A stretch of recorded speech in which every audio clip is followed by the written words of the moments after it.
Jon Jones is currently filming ALF Reality, which is the Russian version of The Ultimate Fighter where he's coaching opposite Nate Diaz. Daniel Cormier revealed that he was originally offered the coaching spot against Jones, but ultimately turned it down.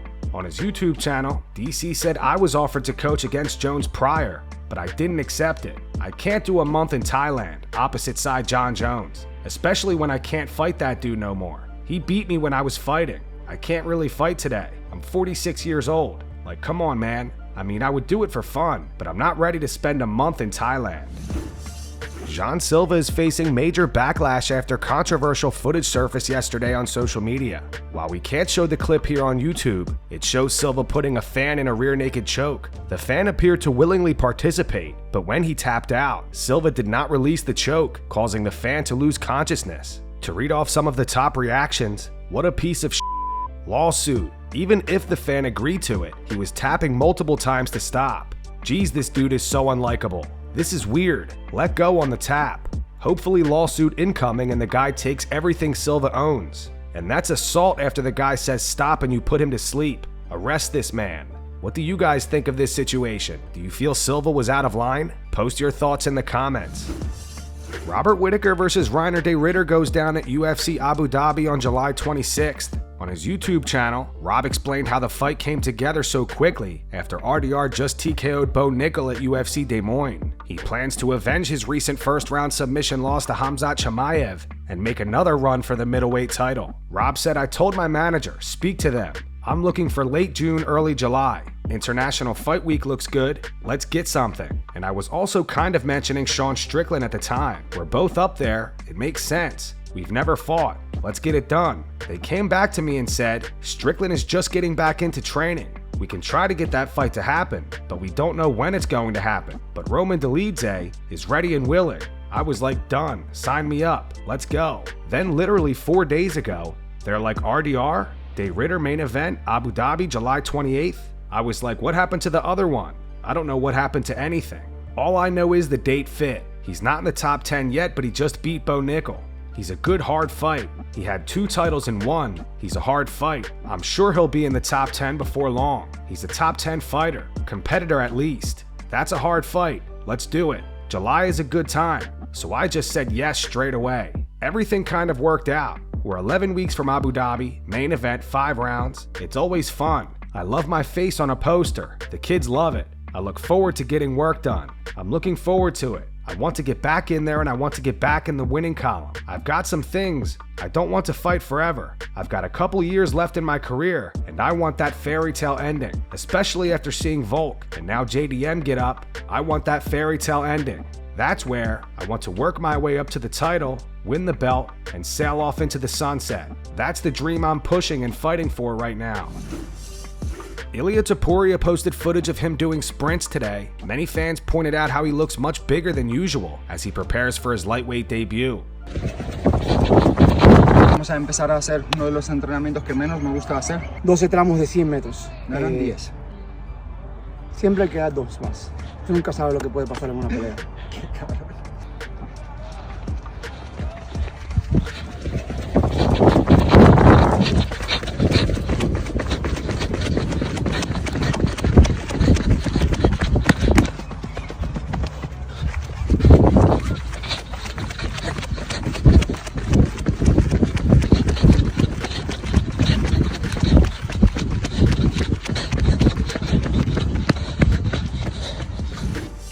Cory Sandhagen is currently training with Kamaru Usman and Justin Gaethje.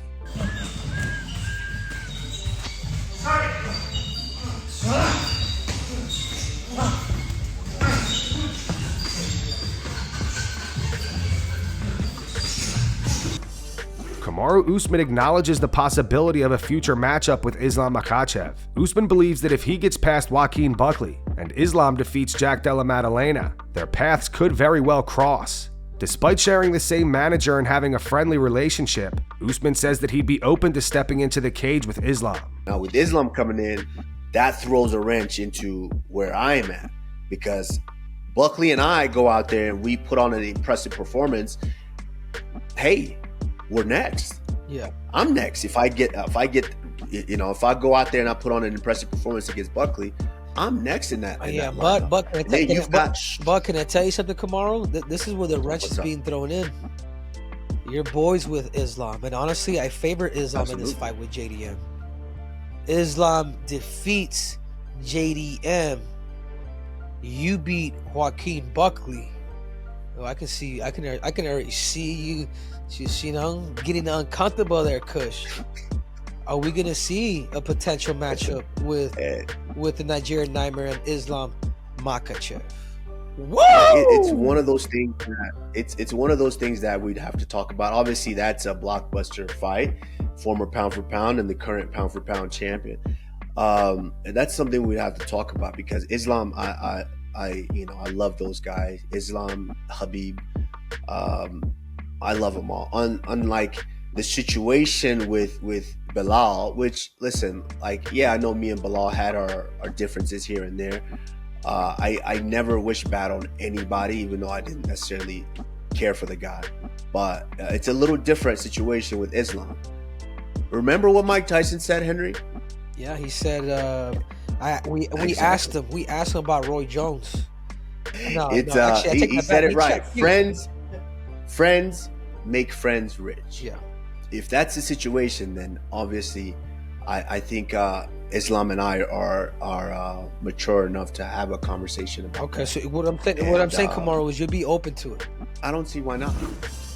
Aljamain Sterling found Islam Makhachev's call-out of Jack Della Maddalena a bit odd. After JDM defeated Belal Muhammad to claim the welterweight title, Islam immediately posted this on X. He wrote, "Time to become a double champion. Inshallah, let's go." He followed up telling JDM to keep the belt clean. Aljo questioned the timing of those posts, pointing out that Belal is someone that Islam refers to as his brother, and he had just lost his belt. Islam Makhachev coming out of the woodworks, putting out his tweets, telling him to keep his belt warm. He's going for a double champion, inshallah, as he says. I have a couple issues with this. There's nothing wrong with the aspirations, but Belal and Islam are supposed to be boys. And me and some of the guys, we were talking about this as well. If I lose, just lost, the wound's still open, and you go right to the public and you're saying, you're calling out the shot. You don't even say anything about the recognition to me, hope I'm okay, whatever, or great performance or anything. It just, the way the tweet read, it made it come off like they weren't really friends like that. And maybe they're not. It wasn't a good look for Islam, in my opinion. No respect to those guys. But I'm sure if he goes back and look at it in that same scenario, if the shoe was on the other foot and Belal did that to Islam, I guarantee you that whole crew would be looking at that guy sideways with the little emoji eye that goes up, the 50 Cent get the strap. But yeah, that was a real interesting piece of this whole ending to the theater, the show. Islam Makhachev's coach Javier Mendez discusses the potential fight between Islam and Jack Della Maddalena. Javier says he thinks Islam will be able to take JDM down and even outstrike him if he wanted to. In an interview with Submission Radio, Mendez said Islam's a whole different animal than Jack's ever been involved with. If that fight does materialize, we're going to see a hell of a fight, and you're going to see Islam perform at an absolute incredible level. The weight, it's not super big for him, so he's going to be a fairly decent welterweight. We would dictate the fight based on how well he's doing or not doing, and he can do it all. Can he take Jack down? Absolutely he can take him down. Can he outstrike Jack? Absolutely he could outstrike him. But is it wise to try to outstrike him like I feel we can? I don't know. It may not be. It may be a better deal to do what Belal Muhammad should have done and what he didn't do. And that's something I know Islam will do because he's never not listened to us. Jon Jones went on Instagram Live and responded to everyone saying he's ducking Tom Aspinall. I got people in the chat calling me a duck. Meanwhile, I'm living my absolute best life. I don't know if it's considered ducking when you're living good. I don't think it works like that.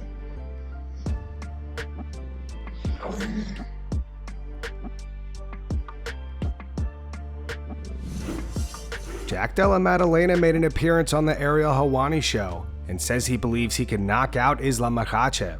He said, "I'm sure people are going to assume that Islam will just take me down and submit me pretty quickly. He seems like a pretty big guy. I think he'll be alright. I think it will probably be one fight, and then he'll have to go back down. I think I could take him out. I think Bilal really just changes stances a lot, walks forward, but I think if I could just have someone that stays in the same stance. I don't think Islam is a very good striker. I think I could land a lot of shots, and I think I could take him out. Stuff the takedowns. If I get taken down, I believe I can get back to my feet. Dana White has announced major upcoming fights via Instagram Live. Islam Makhachev will vacate the lightweight title and move up to welterweight, where he will challenge Della Maddalena for the UFC welterweight championship. The now vacant lightweight title will be contested at UFC 317, with Ilia Topuria taking on former champion Charles Oliveira. Also at UFC 317, Alessandre Pantoja will defend his flyweight title against rising contender Kai Kara France. Looking ahead to UFC 319, Dricus Du Plessis is set to defend his middleweight title against Khamzat Chimaev. Dana also says that he's still confident that Jon Jones versus Tom Aspinall will happen. Current lightweight champion Islam Makhachev is going to move up to the welterweight division to face Della Maddalena. UFC 317 International Fight Week, June 28th. You all know Ilia Topuria, undefeated, 16-0, vacated his featherweight title. And now he's moving up to lightweight, and he will face former lightweight champion and number 2 ranked Charles Oliveira for the vacant lightweight title. Yes, vacant. Yes. Now UFC 319. We're returning to the United Center in Chicago, Illinois, August 16th for the first time in 6 years. In the main event, the middleweight champion Dricus Du Plessis will defend his belt against Khamzat Chimaev. Dricus' last 4 wins have come over former champs Sean Strickland, Israel Adesanya, and Robert Whittaker. He hasn't lost in 7 years. 20 of his 23 wins have come by finish, and now he faces the undefeated 16-0 Khamzat Chimaev. This is a bad fight, and the fight you've all been waiting for. UFC 319 is back at the United Center in Chicago on August 16th. And stay tuned for more information about tickets and other fights that are on the card. We good? Everybody happy now? Jon Jones versus the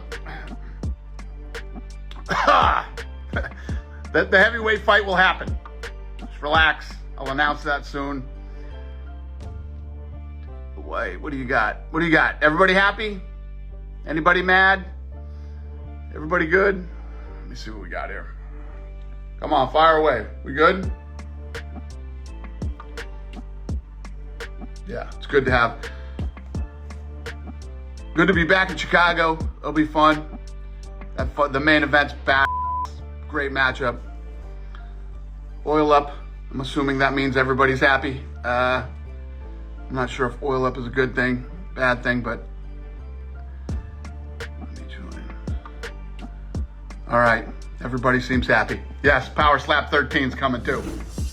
Ilia Topuria had a message for Charles Oliveira and took shots at Islam in the process. After Dana White's Instagram Live, Topuria posted the fight poster on X. He wrote, on June 28th, another dream will come true. I'll be the champion of the lightweight division.